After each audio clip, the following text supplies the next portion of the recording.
और अगर आप सबूत चाहते हैं कि नरेंद्र मोदी कंट्रोल में है, तो मैं आपको अभी सबूत दे देता हूं। कुछ दिन पहले यूएस इंडिया डील हुई, आपने देखा आपने? यूएस डील में हिंदुस्तान ने अमेरिका को क्या दिया और अमेरिका ने हिंदुस्तान को क्या दिया, मैं आपको बताना चाहता हूं। और इसलिए बताना चाहता हूं क्योंकि ऐसी डील कोई भी प्रधानमंत्री नहीं कर सकता, ना कांग्रेस पार्टी का, ना बीजेपी का, ना किसी और पार्टी का ऐसी डील कर सकता है। और अगर डील करी है तो अमेरिका के दबाव में आकर करी है। डील में क्या हुआ? हमारा कृषि का सेक्टर, उसको अमेरिका के किसानों के लिए खोल दिया गया। दाल, कपास, अखरोट, बादाम, अमेरिका के किसान अपना माल अब हिंदुस्तान में बेचेंगे। उनके हजारों एकड़ के खेत होते हैं, मैकेनाइज्ड खेत होते हैं, हमारे छोटे खेत होते हैं। हिंदुस्तान के सारे किसान बर्बाद होने जा रहे हैं।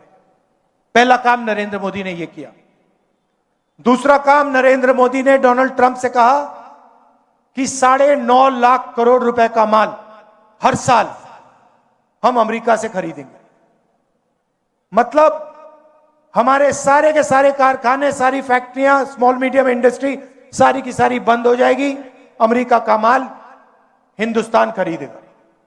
तीसरी बात, और शायद सबसे खतरनाक बात, नरेंद्र मोदी ने अमेरिका से कहा कि हम उन्हीं से तेल खरीदेंगे जिनकी परमिशन आप हमें दोगे। आपसे पूछे बिना हम किसी से तेल नहीं खरीदेंगे, चाहे सऊदी अरेबिया हो, वेनेजुएला हो, इराक हो, ईरान हो। हिंदुस्तान तेल खरीदेगा तो अमेरिका से पूछकर, डोनाल्ड ट्रंप से परमिशन लेके खरीदेगा। और चौथी बात, आपका सारा का सारा डेटा, जो आप बातचीत करते हो, मैसेजेस भेजते हो, आपका मेडिकल डेटा, अस्पताल में आपका जो डेटा है, सारा का सारा नरेंद्र मोदी ने अमेरिका को पकड़ा दिया है। तो ये 4 चीजें नरेंद्र मोदी ने अमेरिका को दी। हिंदुस्तान को क्या मिला?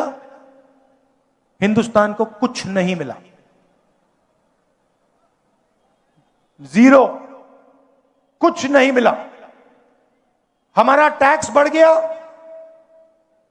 उनका टैक्स जीरो हो गया, हमारा डेटा गया, हमारा कृषि का सेक्टर गया, हमारी ऑयल सिक्योरिटी, एनर्जी सिक्योरिटी गई, हमारी इंडस्ट्री बर्बाद हो गई।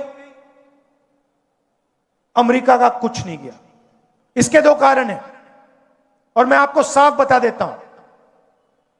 सबसे पहला कारण, आपने नाम सुना होगा एप्स्टीन का, सुना है? 30.5 लाख एप्स्टीन की फाइल्स अमेरिका में पड़ी हुई है। नरेंद्र मोदी की पूरी हिस्ट्री, उसका चरित्र उन फाइलों में है। और डोनाल्ड ट्रंप यह बात जानता है, समझता है। डोनाल्ड ट्रंप खुल के कहता है, मीडिया में खुल के कहता है, अपने ट्विटर पे खुल के कहता है कि नरेंद्र मोदी के करियर को मैं 1 मिनट में खत्म कर दूंगा। और दूसरा काम, अदानी कंपनी पर अमेरिका में केस लगा रखा है, क्रिमिनल केस।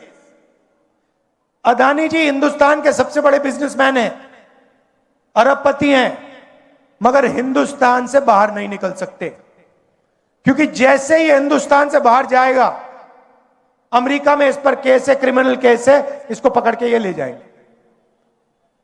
और ये केस अदानी पे नहीं है, ये बात आप समझिए, ये केस नरेंद्र मोदी पर है।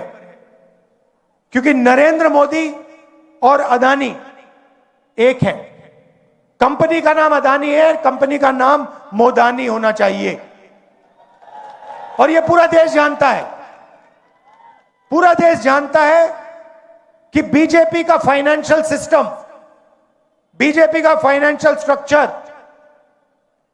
अदानी है, और ये डोनाल्ड ट्रंप को भी मालूम है। इसलिए उसने केस लगाया है और हिंदुस्तान के प्रधानमंत्री को कॉम्प्रोमाइज कर दिया है। नरेंद्र मोदी चू नहीं कर सकता है बिना डोनाल्ड ट्रंप के परमिशन लिए। डोनाल्ड ट्रंप अगर इससे कहेगा तू जंप मार, नरेंद्र मोदी जंप मारेगा। यह हिंदुस्तान की सच्चाई है।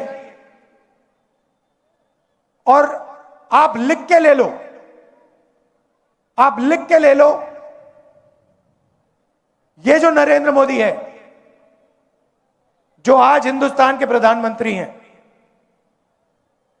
ये टिक नहीं पाएंगे, क्योंकि जनता में इतना गुस्सा है।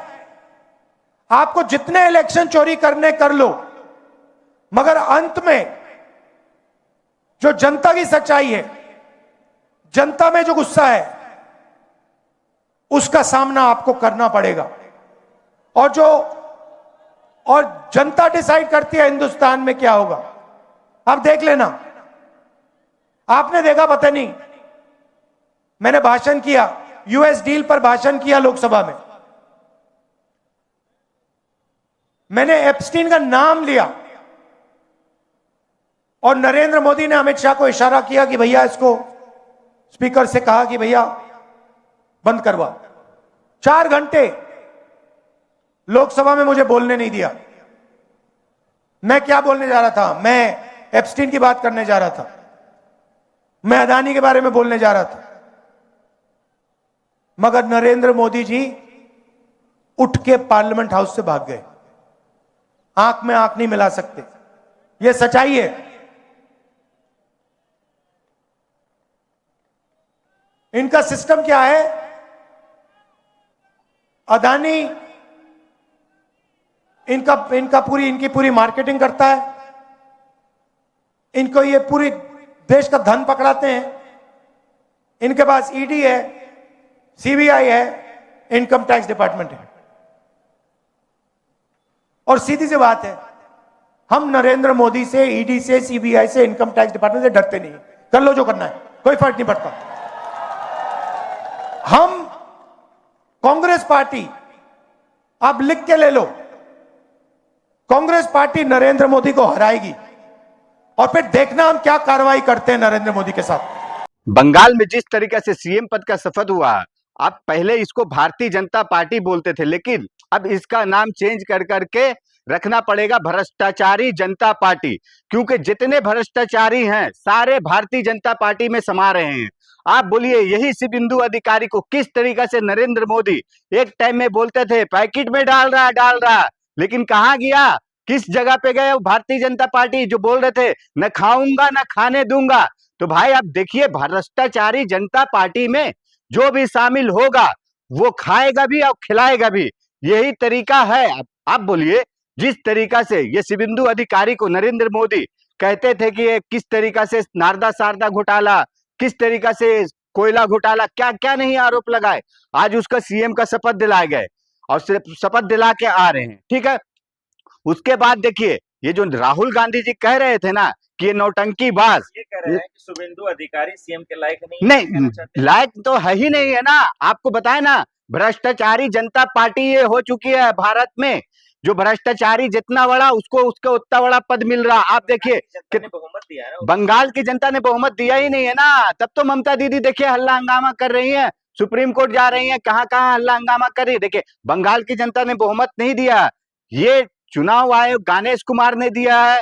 किस तरीके से ईवीएम का सेटिंग हुआ, किस तरीके से 91 लाख वोट कटा, उसके बाद आप देखिए 27 लाख लोग ने अपील किए कि हम वोट डालेंगे, लेकिन वहां पे वोट डालने नहीं दिया गया। ये सब है कैसा ना, जो भ्रष्टाचारी जनता पार्टी बता रहे हैं आपको, ये भ्रष्टाचारी जनता पार्टी का ये सब नीति है कि भाई किसी तरीके से हम सरकार बनाएंगे। मतलब पश्चिम बंगाल में आप कह रहे हैं कि धांधली हुआ, बिल्कुल धांधली हुआ। आप जाइए वहां पे देखिए किस तरीके से जनता के अंदर आक्रोश है कि भाई इस तरीके से कैसे हो गया कि हमने दिए वोट टीएमसी को, हमने दिए वोट कांग्रेस को, लेकिन बीजेपी कैसे जीत गई। आप बताइए, ममता दीदी जो कह रही थी कि 100 सीट पे धांधली हुआ, क्यों नहीं उस पे चुनाव आयोग एक बार भी बोला कि हाँ हम इस पे जांच कराएंगे, इंक्वायरी कराएंगे। लेकिन यही बीजेपी जब बोलती है एक सीट पे धांधली हुआ तो चुनाव आयोग 24 तारीख का डेट भी दे चुका है कि हाँ वहां पे चुनाव होगा। अब बताइए क्या धांधली पार्टी हो रही है ना। राहुल गांधी कहाँ चले गए उनका समर्थन देने? अखिलेश यादव तो चले गए। नहीं देखिए, राहुल गांधी नहीं गए समर्थन देने, मतलब ये नहीं हुआ ना कि समर्थन नहीं दे रहे हैं, सपोर्ट नहीं कर रहे, साथ नहीं दे रहे। देखिए राहुल गांधी जी ने फोन पे भी बात की है ममता दीदी से, और सबसे पहले राहुल गांधी जी ने ही ट्वीट किए कि हाँ जिस तरीका से बंगाल के जनता का जनादेश को लूटने वाला काम किया गणेश कुमार, नरेंद्र मोदी, अमित शाह, तो इसके खिलाफ हम ममता दीदी के साथ हैं। राहुल गांधी ने सबसे पहला ट्वीट किए ना। उसके बाद भाई देखिए जितने भी इंडिया गठबंधन के लोग हैं, जितने भी नेता हैं, सब लोग उनका साथ देने के लिए खड़े हुए हैं। अखिलेश यादव गए उनसे मिलने के लिए, लेकिन देखिए ऐसे जाके मिलने से क्या होना, जो जड़ से काम करना, भारतीय जनता पार्टी को जड़ से उखाड़ने वाला काम वो राहुल गांधी जी कर रहे हैं। और देखिए भारतीय जनता पार्टी, बंगाल में देखिए दोबारा चुनाव तो ये हमारे हिसाब से लगता है कि भारतीय जनता पार्टी के ये इतिहास में चाहे कुछ भी हो